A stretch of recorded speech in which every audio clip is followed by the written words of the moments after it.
నమస్తే welcome to election special episode assembly రాజా నియోజకవర్గాల వారీగా పోలింగ్ సరళిని విశ్లేషించే కార్యక్రమం ఎన్నికల స్పెషల్ బులెటిన్ అసెంబ్లీ రాజాకి స్వాగతం। ఈ బులెటిన్లో అనంతపురం జిల్లా రాయదుర్గం నియోజకవర్గంలో పోలింగ్ సరళిని బట్టి పార్టీల అంచనాలు ఎలా ఉన్నాయో ఓసారి చూద్దాం।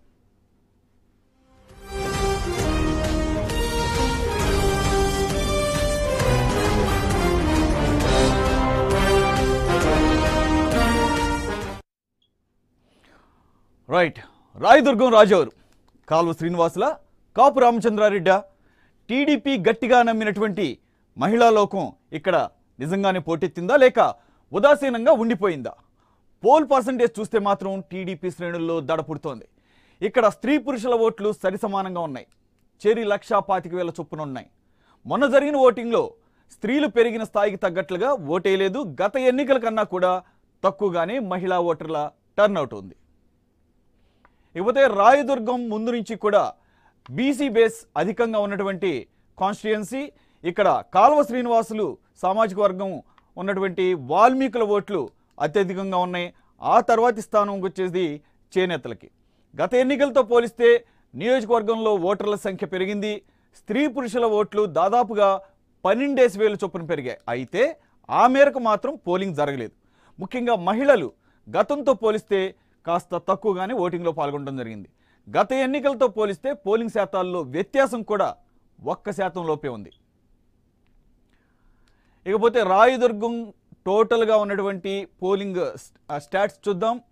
పర్సంటేజ్ ఆఫ్ పోల్ చూస్తే 2014లో అలాగే 2019లో పురుష ఓటర్లు వచ్చేసి 1,12,733, అలాగే 2019లోకి వచ్చేసరికి 1,24,730 ఓటర్లు। అయితే ఇక్కడ దాదాపుగా ఒక 12,000 ఓట్లు పురుష ఓటర్లు పెరిగారు। ఇక మహిళా ఓటర్లకు వచ్చేసరికి 2014లోకి వచ్చేసరికి 1,13,082 ఓటర్లు ఉన్నారు। ఇకపోతే 2019కి వచ్చేసరికి అది కాస్త ఒక సుమారుగా ఇంకొక 12,000 యాడ్ అయ్యి 1,24,811 మంది మహిళా ఓటర్లు ఉండటం జరిగింది। ఇకపోతే పోలింగ్ శాతం కూడా కంపేర్ చేద్దాం 2014కి 2019కి। 2014లోకి వచ్చేసరికి పోలింగ్ అయినటువంటి ఈ కాన్స్టిట్యుయెన్సీలో ఉన్నటువంటి పోలింగ్ పర్సంటేజ్ వచ్చేసి 85.10।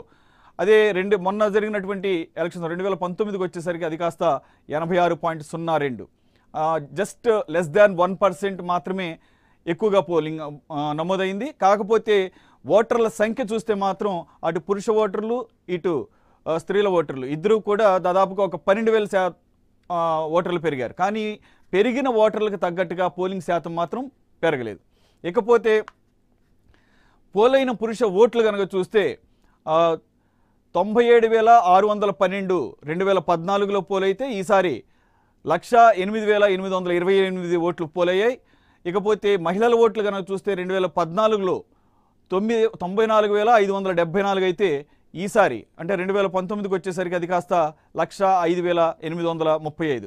ఓవరాల్గా 85 last time, that is in 2014, this time in 2019 it is around 86, so less than 1% మాత్రమే హైక్ అయింది ఇక్కడ।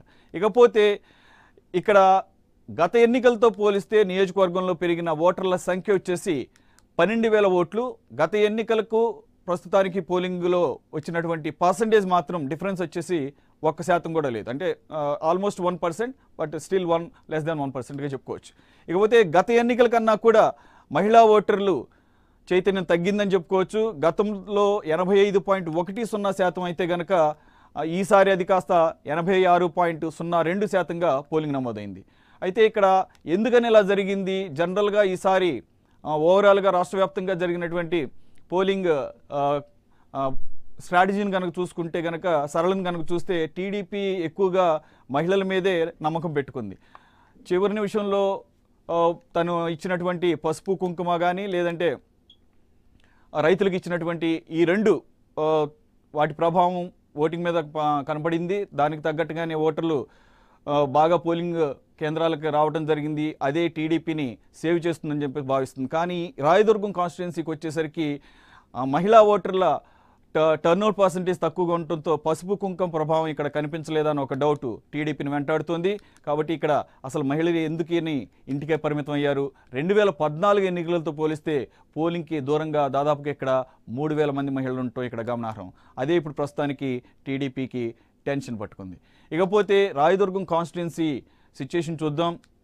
సామాజికంగా వెనుకబడిన వర్గాల ఓటర్లు ఈ కాన్స్టిట్యున్సీలో ఎక్కువ. అలాగే ప్రశాంతతకే ఈ రాయదుర్గం ఓటర్లు ఎప్పుడు కూడా పట్టం కడుతుంటారు. 2004, 2009 నియోజకవర్గంలో జరిగినటువంటి ఎన్నికల్లో ఈ కాన్స్టిట్యున్సీపై వైఎస్ ప్రభావం చాలా ఎక్కువగా ఉంది. కొత్తవాడే అయినప్పటికీ కూడా కాపు రామచంద్రారెడ్డికి ఓటర్లు ఆ 2004, 2009లో పట్టం కట్టినటువంటి పరిస్థితి. ఇకపోతే 2014కు వచ్చేసరికల్లా అది రివర్స్ అయింది. విభజన నేపథ్యంలో డెవలప్మెంట్ని దృష్టిలో పెట్టుకుని టీడీపీ అభ్యర్థికి ఇక్కడ పట్టం కట్టడం జరిగింది. ఇకపోతే టీడీపీ పార్టీకి ఉన్నటువంటి ఈ రాయదుర్గం కాన్స్టిట్యున్సీలో ఉన్న పాజిటివ్స్ అండ్ నెగిటివ్స్ చూద్దాం. టీడీపీ అభ్యర్థిగా మంత్రి కాలువ శ్రీనివాసులు ఈసారి కూడా బరిలోకి దిగారు. అయితే పసుపు కుంకుమ, అన్నదాత సుఖీభవ ఈ 2 పథకాల మీదే టీడీపీ ఆశలు పెట్టుకుంది. గతంలో ఎన్నడూ లేని రీతిలో నియోజకవర్గంలో అభివృద్ధి కూడా జరిగింది. ఇది పాజిటివ్ పాయింట్. అలాగే కణేకల్లు, బొమ్మనహళాల్ అనేటువంటి మండలాల ఆయకట్టుకి సాగునీరు అందించడం, బీడువారిన భైరవాని తిప్ప ప్రాజెక్టుకు కృష్ణా జలాలు అందించడం, ఇవి పాజిటివ్ అంశాలు. అలాగే కాలువ శ్రీనివాసు సామాజిక వర్గం అయినటువంటి వాల్మీకి ఓట్లు ఈ కాన్స్టిట్యున్సీలో అధికంగా ఉండడం ఇదొక ప్లస్ పాయింట్ టీడీపీకి వచ్చేసరికి. సో ఓవరాల్గా టీడీపీ 2014, 2019 మధ్య ఆ ప్రభుత్వం చేపట్టినటువంటి సంక్షేమ పథకాలే గట్టెక్కేస్తాయని ఇక్కడ టీడీపీ బలంగా నమ్ముతుంది. ఇకపోతే నెగిటివ్స్, ప్రతికూల అంశాలు చూద్దాం. టీడీపీకి ఉన్నటువంటి నెగిటివ్స్, ప్రస్తుతం జరిగినటువంటి పోలింగ్ సరళి మొట్టమొదటిగా అది ఆందోళన పట్టుకుంది టీడీపీకి. పెరిగిన మేరకు ఓటర్లు పెరిగారు, అటు మహిళా ఓటర్లు పెరిగారు, ఇటు పురుష ఓటర్లు పెరిగారు 12,000 చొప్పున లాస్ట్ టైంతో పోల్చుకుంటే. కానీ పురుష ఓటర్ల ఓటింగ్ శాతం పక్కన పెడితే మహిళా ఓటింగ్ శాతం మాత్రం గణనీయంగా తగ్గింది. దాదాపుగా 3,000 ఓట్లు తక్కువ పడ్డాయి. ఈసారి టీడీపీ మాత్రం మహిళా ఓటర్ల మీద నమ్మకం ఎక్కువ పెట్టుకుంది. ఆ పసుపు కుంకుమ ప్రభావం వాళ్ళ మీద ఎక్కువ ఉంటుందని చెప్పేసి. కానీ ఆ రకంగా ఈ కాన్స్టిట్యున్సీలో మాత్రం అది కనపట్టలేదు. అలాగే కాలువ శ్రీనివాసులకి, ఎమ్మెల్సీ దీపక్ రెడ్డికి ఉన్నటువంటి విభేదాలు ఇక్కడ ప్రతికూల అంశాలు.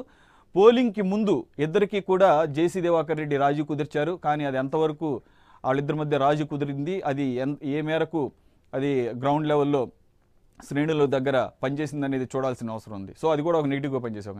ఇక టీడీపీ తీరుతో విభేదించి వైసీపీకి చేరినటువంటి మెట్టు గోవింద్ రెడ్డి కూడా ఇక్కడ నెగిటివ్ అవుతుంది. ఓవరాల్గా రెడ్డి సామాజిక వర్గం మొత్తం కూడా ఏకమై టీడీపీని దెబ్బతీసిందన్న భావన అటు టీడీపీ శ్రేణుల్లో కనబడుతోంది. Coming to YCP party, YCP positives చూద్దాం. వైసీపీ తరపున కాపు రామచంద్రారెడ్డి బరిలో దిగారు. కాంగ్రెస్, జనసేన, బీజేపీ అభ్యర్థులు ఉన్న కూడా వాళ్ళంతా కూడా పోటీ నామమాత్రంగానే చెప్పాలి. గత ఎన్నికల్లో ఆయన ఓటమి పాలవటం అనేది ఆయనకి సానుభూతిగా మారే అవకాశం ఉంది. ఇకపోతే ప్రభుత్వ విధానాలను వ్యతిరేకిస్తూ ఎప్పుడు కూడా ఉద్యమిస్తూ ఆయన ప్రజల్లో ఉండటం అక్కడ పాజిటివ్ అంశం. అలాగే వైసీపీ అధినాయకత్వం ప్రకటించినటువంటి నవరత్నాలు రాష్ట్ర వ్యాప్తంగా వైసీపీ క్యాండిడేట్స్కి ప్లస్ అవుతుంది. కాబట్టి ఆయనకు కూడా ఇక్కడ ప్లస్ అయ్యే అవకాశం ఉంది. ఇకపోతే టీడీపీకి చెందినటువంటి మెట్టు గోవింద్ రెడ్డి వైసీపీలో చేరటం ఒకటి ప్రతికూల అంశం. అది వచ్చేసి టీడీపీ ప్రతికూల అంశం కాబట్టి ఇక్కడ వైసీపీకి అది పాజిటివ్ అవుతుంది. ప్రభుత్వ వ్యతిరేకత మీద ఆశలు పెట్టుకుంది YCP. Coming to YCP negatives, ఇక్కడికి వచ్చేసరికి ఓటర్లను బూత్ స్థాయికి చేర్చగలిగే కేడర్ లేకపోవడం ఒకటి వాళ్ళకి ప్రధానంగా మైనస్. అలాగే గెలిచాక ప్రజలకు దూరంగా ఉంటారన్న ఆరోపణలన్నీ ఎవరు వైసీపీ అభ్యర్థి మీద. ఎందుకంటే ఆయన 2004, 2014లో గెలవడం జరిగింది. కాబట్టి అప్పటి హిస్టరీ ఆయనకి ఇంకా ప్రతికూలంగా మారే అవకాశం ఉంది. నియోజకవర్గ అభివృద్ధికి పెద్దగా కృషి చేయలేదు అనే విమర్శ కూడా ఆయన మీద ఉంది. కాబట్టి ఇవన్నీ కూడా ప్రతికూల అంశాలు. ఇకపోతే ఓవరాల్గా ఇక్కడ ఈ రాయదుర్గం నియోజకవర్గంలో అభివృద్ధి అలాగే సంక్షేమ పథకాలు టీడీపీని గట్టెక్కిస్తాయన్నట్టు టీడీపీ ఆశాభావంతో ఉంది. ఇటు వైసీపీ మాత్రం లాస్ట్ టైం ఓడిపోయారన్న సానుభూతి పనిచేస్తుంది అన్న అనుకూల అంశం వైసీపీలో కనబడుతుంది. That's all about Assembly Raja on Raidurgam constituency. Stay tuned to AP 24/7.